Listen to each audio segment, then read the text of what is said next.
Një ditë i dërguari Allahut sallallahu alaihi wasallam po falte namaz. Dhe futet njëri në namaz dhe tha: Allahu akbar kabira, walhamdulillahi kathira, wa subhanallahi bukratan wa asila. فقال صلى الله عليه وسلم: من قائل لهذه الكلمات؟ Kush i tha këto fjalë? Allahu akbar kabira, Allahu është më i madhi, atij i takojnë të gjitha madhërimet. Ai është meritori për të madhëruar. Walhamdulillahi kathira, falënderimi takon Allahut gjithmonë për çdo gjë që ndodh, vazhdimisht. Wa subhanallahi bukratan wa asila, i dëlir, madhështor, i lavdëruar.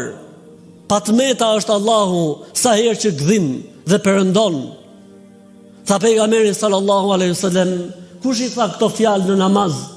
Dhe ai gjithë frikë, duke menduar se mos kishte bërë gabim, tha: unë, o pejgamberi i Zotit. Tha pejgamberi sallallahu alaihi wasallam: ra'aytu futihat laha abwabus sama. Me këto fjalë u hapën dyert e qiellit.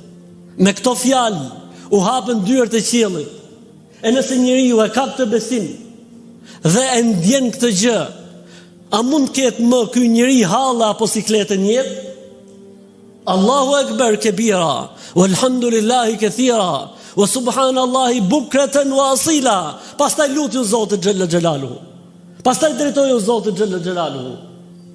Se janë hap gjitha dyert e qiellit.